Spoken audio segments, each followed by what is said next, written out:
Ayah awak ke main, siapa main dengan ayah dia? Okey, ayah awak panggil apa? Tak ingat. Awak panggil siapa? Nama? Tak tahu, siapa tahu nama ni dalam bahasa Melayu? Awak biasa main dengan ayah kan? Apa ayah panggil? Siapa lagi? Awak tahu? Okey, dalam bahasa Melayu dipanggil T. Ya? T. Bukan lain T tu ejaan dia macam ni. Mengenali je lah ni. Ya? T, betul lah kan? T kan? Bukan T tu. Bukan.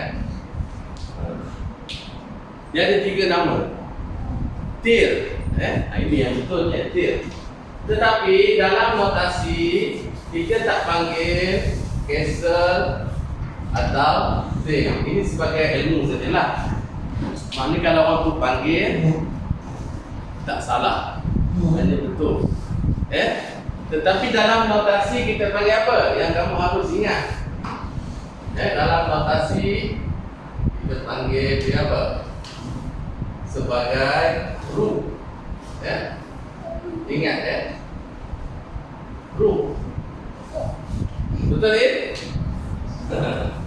Tak ingat tak boleh sebut ru pun tak apa, tak penting. Yang penting kamu tulis dia A kecil pun boleh, A besar pun boleh Dia A besar. Maka kita kata A besar je.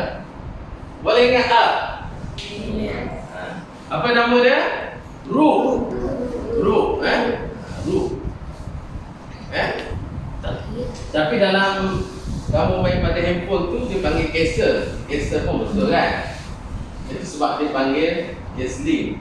Tetapi dalam untuk kamu menulis notasi dipanggil ru. Ru. Asas jatuh. Ini perkenalan kita yang pertama kan. Ni, boleh ingat semua? Boleh. Ru. Apa nama dia? Ru. Jadi akan bertanya seorang-seorang. Apa nama? Ru. Ru kan? Itu bunyi benda lain. Ru. Ru Betul? Ru. Ru. Simbol dia ataupun tulisan dia adalah A. Tulisan cikgu tu abaikan. Jangan kaji tulisan cikgu sebab cikgu dulu doktor. Cikgu tu nak lah. Sebab tulisan cikgu tu sangat cantik Itu tak penting. Yang penting itu selingan lah. Ni, ru apa kena tulis? Ru. A. Okey, katakanlah A pergi ke sini Kita nak tulis apa? A li me. Betul Is? Is ni dia profesional Jangan tengok. Ini contoh Contoh A huruf besar A ni nama tepi tu kan, setiap papan tu.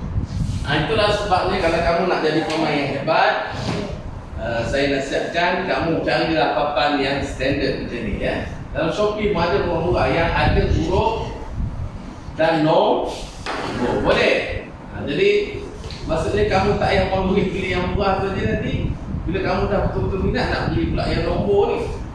Kalau yang papan pun pastikan yang ada nombor. Yang kertas ni boleh beli, tapi yang ada nombor dan koordinat dia. Contohnya A, berapa tadi? B, mudah tak? Mudah je kan? Itu kalau kamu terpilih nantilah untuk menjadi pemain sekolah. Apa nama tadi dek? Yang baju biru? Buah ni? Ru. Ru untuk kamu tulis kod dia A. Cikgu dah fikir ni dah kemah cakap betul Cikgu tak sempat nampak banyak. Nanti boleh tulis. Cikgu Sana ni kalau dia jadi orang kanan cikgu sebagai cantum, sangat kemah lah nanti Tapi tak boleh lah. Dia dah jadi